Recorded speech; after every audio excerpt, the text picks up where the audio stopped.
Vamos falar agora da reforma trabalhista. Ela passou a valer em novembro do ano passado e desde então caíram as ações na Justiça do Trabalho. De acordo com o levantamento feito pelo Tribunal Superior do Trabalho, a queda foi de mais de 50%. Vamos entender por que isso está acontecendo? Aqui no estúdio com a gente, o juiz do trabalho, Dr. Marcelo Tolomei Teixeira, e o advogado e professor de Direito, Dr. Alberto Nemer. Bom dia. Bom dia. Senhores, bom dia, obrigado pela presença. Professor, vou pedir licença para começar esse bate-papo com o doutor Marcelo. Por que, na opinião do senhor, doutor, existe essa queda no número dos processos do trabalho? Seria muito prematuro dizer que isso é por conta de uma questão estrutural da reforma trabalhista. Por quê?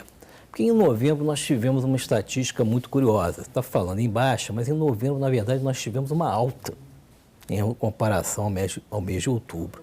E, curiosamente, do dia 1º ao dia 10, de 5.500 ações ajuizadas aqui no nosso tribunal, 3.500 foram ajuizadas nesse período, do dia 1º ao dia 10. Qual é o significado disso?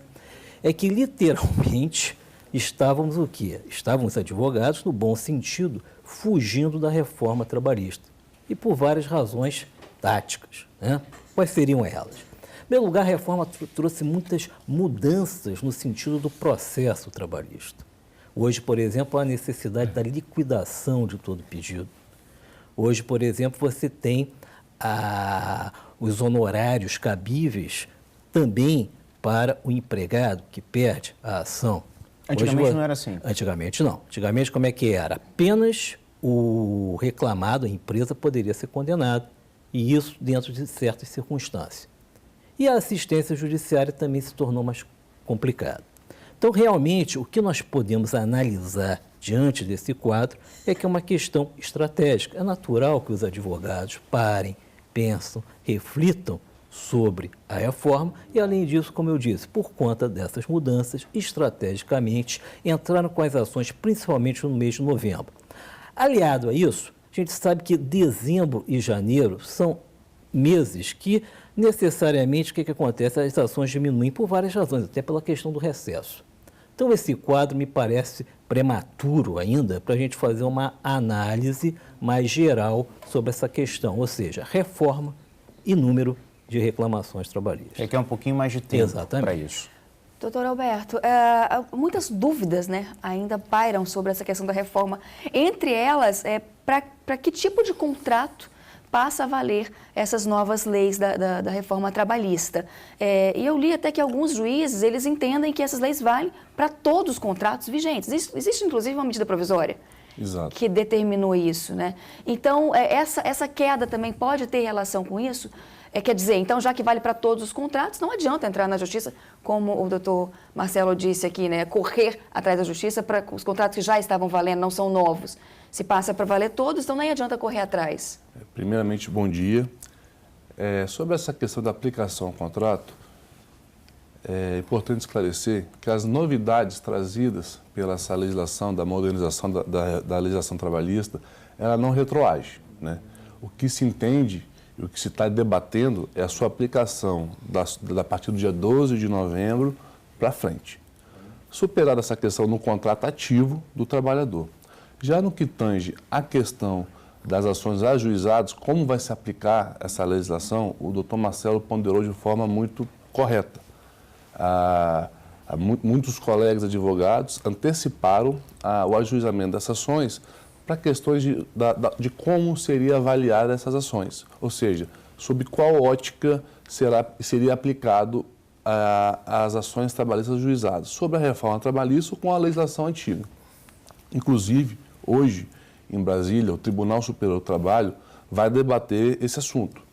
A princípio, o meu entendimento é que as questões processuais valem no momento em que elas forem aplicadas.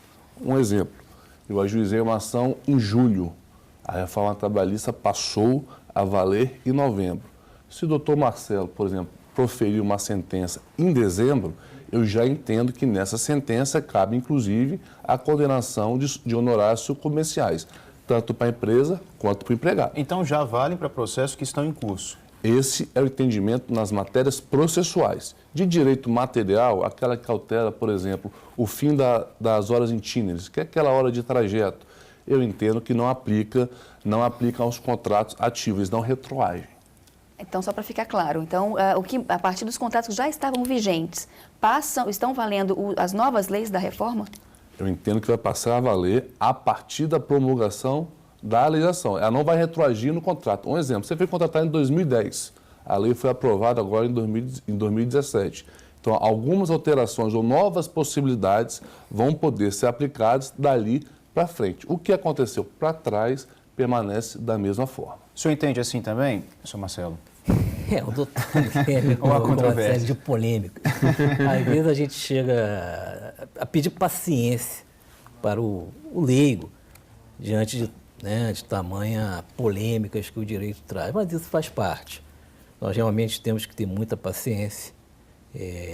A legislação é nova, assim como o Código Civil brasileiro, quando foi promulgado em 2002, o novo Código Civil trouxe uma série de polêmicas. Então é preciso paciência para que a jurisprudência venha a se consolidar. Por exemplo, o doutor Neme trouxe uma série de polêmicas aqui.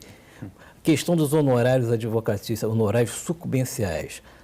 É forte também o entendimento que entende que aquelas ações que foram ajuizadas antes da reforma não caberiam os honorários sucumbenciais a favor da empresa. É muito forte esse entendimento. Tá? Em relação aos contratos, em relação à lei material, há uma polêmica também dentro do próprio TST, que inclusive hoje se reúne. Reúne justamente para quê? Na perspectiva de nos trazer uma certa segurança. Eu acho que isso é muito importante para o jurisdicionado ter. É claro que nunca isso vai ser perfeito, que o sentido de você aplicar a lei, inclusive é bom que ela sempre vá trazendo as suas polêmicas para oxigenar. Mas realmente a segurança jurídica é muito importante em alguns pontos. Então isso hoje, por exemplo, vai ser discutido no âmbito do TST. Chegou uma pergunta aqui para a gente do Robson Nascimento. Ele disse, ações com mais responsabilidades e justas para ambos os lados, a partir dessa reforma. Ele, na opinião dele, existiam muitas induções por parte de sindicatos e advogados a fim de extorquir empresários. Na opinião dos senhores, existiam muitas ações abusivas? Olha, eu costumava dizer que antes não havia muita responsabilidade, não havia necessidade de se demandar na Justiça do Trabalho. Por quê? Você, às vezes, poderia demandar o absurdo e isso não custaria nada a ninguém, só custaria para a gente, cidadão, que a gente paga os impostos e banca a Justiça do Trabalho. Hoje, a reforma trabalhista, ela trouxe responsabilidade para os atores ali que atuarem. O reclamante que tiver direito, ele não vai pagar nada, porque ele vai demandar e vai ganhar e vai ter os benefícios da assistência judiciária gratuita, não vai precisar pagar honorário para ninguém. Agora, aquele que demanda, na dúvida, ou às vezes na tentativa de confundir aquilo ali com um palco de aventura judicial, esse sim vai ser penalizado, vamos dizer assim, em pagar as custas eventuais que perder, vai pagar honorários sucumbenciais para a parte contrária. E importante esclarecer também, se a empresa perder, ela vai pagar honorários sucumbenciais ao advogado do empregado. A reforma trabalhista, ela tem um intuito de que as pessoas realmente demandem o que elas necessitam.